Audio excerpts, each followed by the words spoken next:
Greetings and welcome to In Depth. I'm Dike Rostant. Very happy to have this conversation because it is one that, yes, we're inside the carnival season, but it spans so much more than that.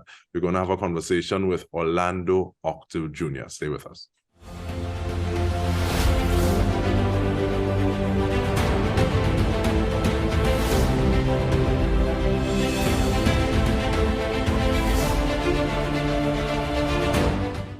Mr. Octave, how you do, sir? I'm fine, thank you. And how are you? I'm all right, thanks. Giving thanks for this conversation because one of the main questions that I wanted to ask is the first one I'm going to ask, in the sense that give me a little signpost, a few of those mile marks along the journey from rude boy to rebel. I'm a rebel. I'm on a rebel. Tell me some of those Yeah. changes that you see within yourself. Well, you know, when the most I call you, when the creator call on you, we could run, we can't hide, and I started off on that part. My first song was Read Your Bible that I won the Promenade Summer with, and I always had that conscious spiritual background. And along the journeys in life, we tend to have those teenage years where we want to explore and experience different things, And then enough time, bro, the more side us hold you. And when you hold you in them situations, you just can't deny it or fight it no more. I couldn't run no more. Because if it was up to me, I might have still be in that rude boy phase, to be honest, But with that spiritual, as the scripture said, the most I chastise we love, and I guess the greatest thing I have is that love for my creator and the love he has to me. So different spiritual experiences, got me on the path. From a rude boy to a rebel, as you say, but rebel for righteousness. And we give thanks for that. And I like the fact that you talk about this yearning, this seeking to know, but sometimes it feels as though people, they don't do the wrong thing. It's not that it's not that they're doing the right thing, but they don't really do the wrong thing. As opposed to say, okay, well, we're going to see what there is, we're yearning, we're seeking. And it seems as though your spiritual journey has seen you visit a few mansions. Well, is it that, okay, well, this is your final stop for the hour? What do you feel? What resonates with you where you are at this point in time? And what are some of those things that you have that you can talk about in terms of having passed and visited and saying, okay, well, seeing if this is for me? Yeah, well, at this point, the main purpose is enlightening our people, to get them to know the truth, and as you say, I have this saying, some people know the right thing, but they just can't stop doing the wrong thing. And they know the wrong thing, but they just can't do the right thing. And in this journey, I think we are infested with a lot of people who cling towards that negative energy, that negative light that is being shed on our youth especially, and visiting, certain parts, I realize, we have to be the change. The change have to be with me. I cannot tell somebody, well, yeah, this is not the way, this is that is the way, and I am not living that. So it had to start with me. And with that, with that approach, I visited Israel. I started studying the scriptures. I got into farming. So I'm telling nobody, prepare for the food shortage, and I am not doing it. I took those things upon myself, and the more you get in tune with self and spirituality, you would realize that we need to detach from certain things. And this angle or light that has been shed with a lot of youths, with the violence, with the crime, with all these things that are happening, it's all materialistic. For what?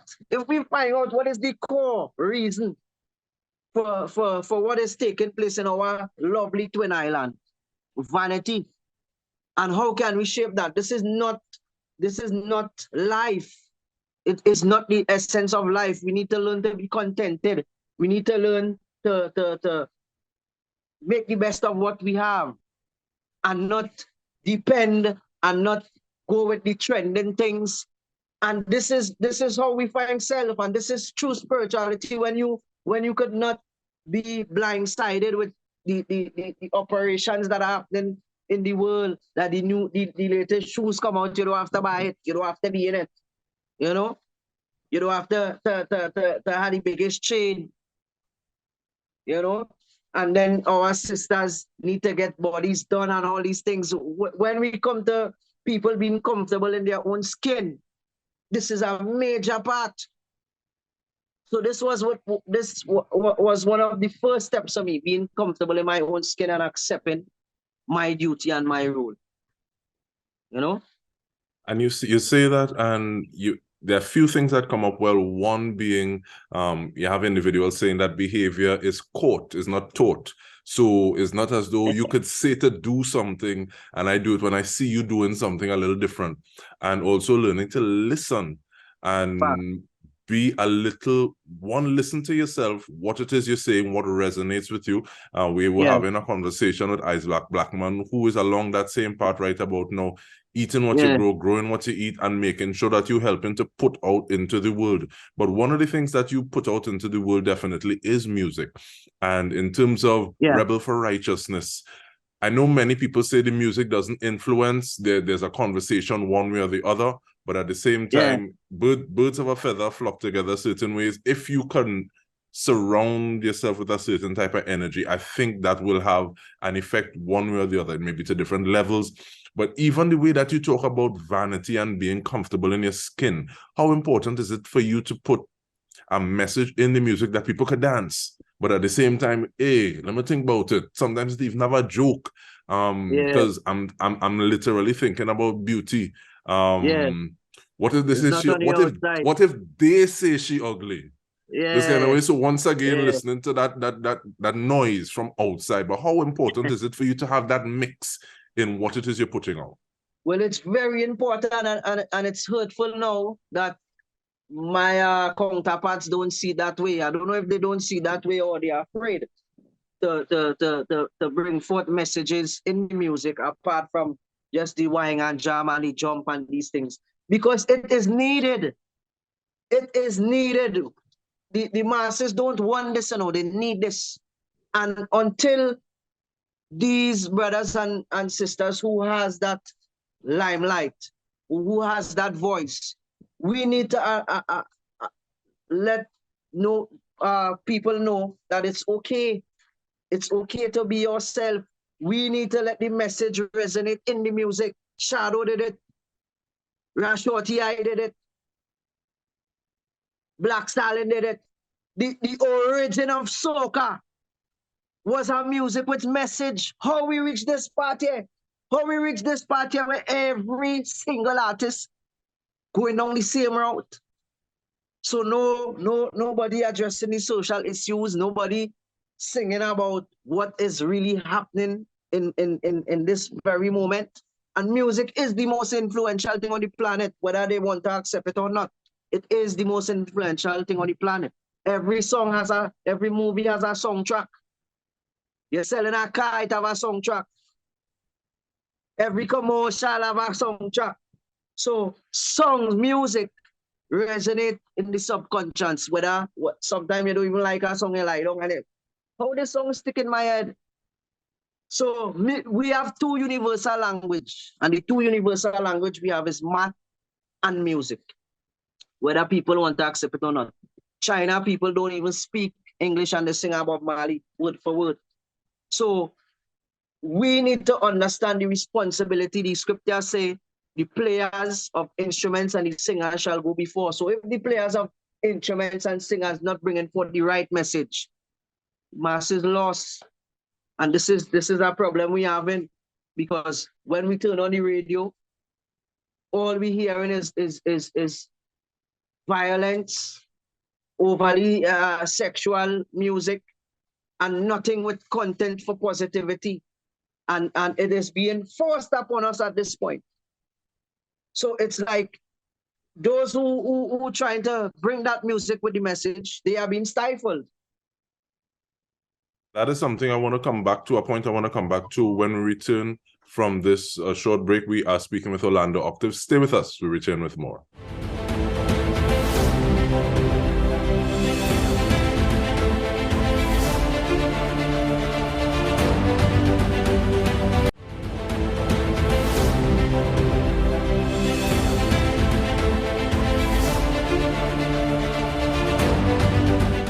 Welcome back. We are going in depth on the man and his music. Orlando Octave is speaking with us, and whether or not I like that point that we took the break on is being forced upon us, and that carries me back to the original question of rude boy to rebel, and you saying if not for certain things, you would still be along certain paths.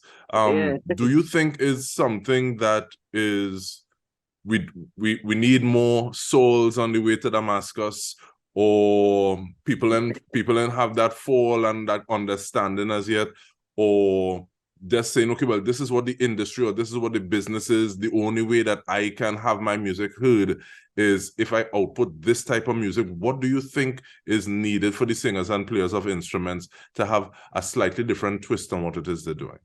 Well, definitely we need that balance, and we need those in authority like these brothers on the radio stations, on the media, social media platforms, to not just highlight negative music, because a lot of these Trinidad artists, they started off singing soca.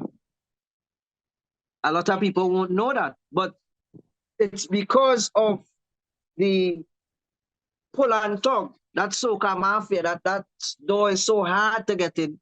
They started singing Trinidad. And when they switched from the music, a lot of them were singing conscious music. And when they realize it is not being highlighted, and as soon as they say violence, it's all over the place. And every youth now that is doing music believe that he or she has to sing something along that line to be heard, and which is true. Because if you are not singing that, nobody wants to hear. A lot of people act as though they want positivity, and yes, we need some positive, but there's a lot of positive music there that is not being heard. So the balance is not there. The balance is not there. It's not being highlighted. And this is where we need the authorities, the administration to get involved and make sure there's a balance in the music.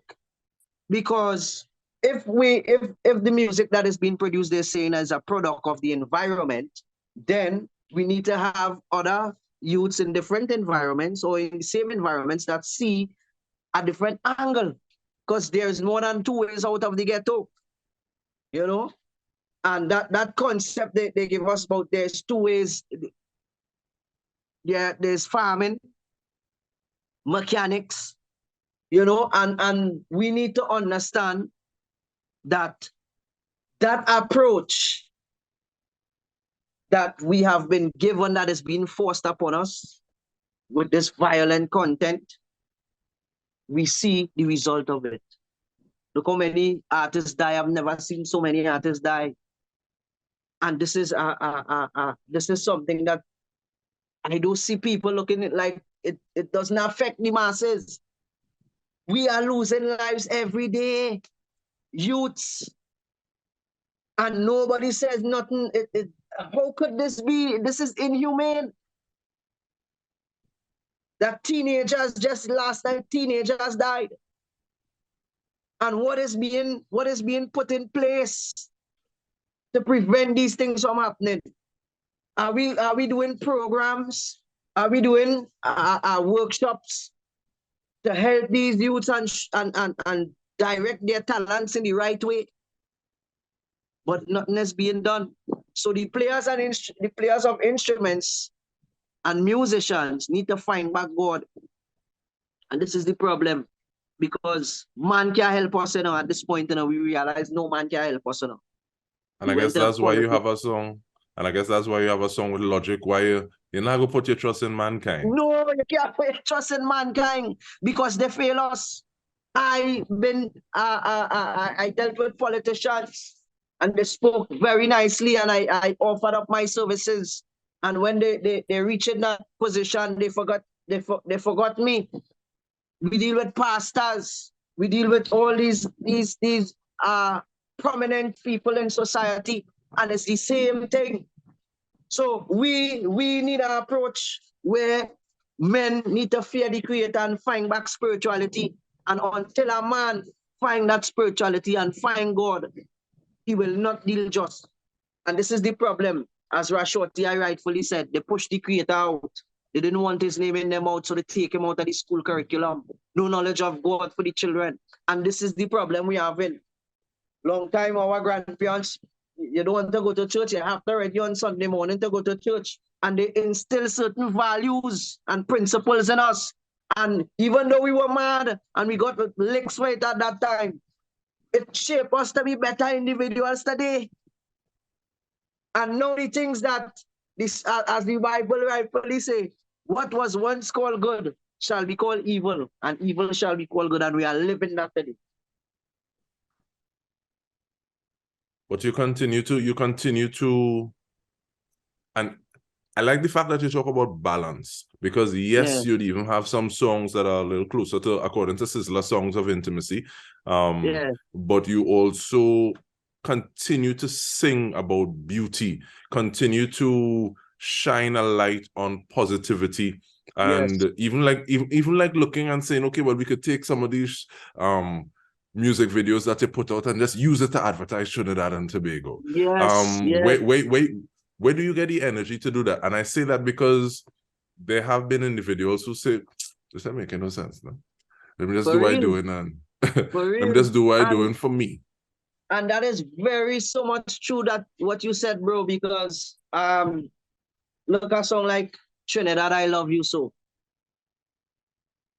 I'm not trying to tweet my own horn or think I'm better than anyone. I'm in no form or shape, right?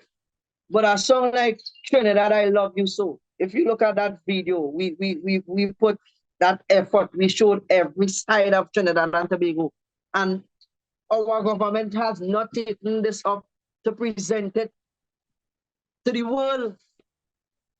Look, I just released a song called 868. And, you know, it's being shelved. But at the same time, as you say, it's deeper for me than music. And if I do try to be a light in this dark times, bro, probably I might reach one. Probably I might reach 1, 2. And that is enough at this point. You know, that is enough at this point for me, because Creator is he who is in the most side and a man in the world, you know.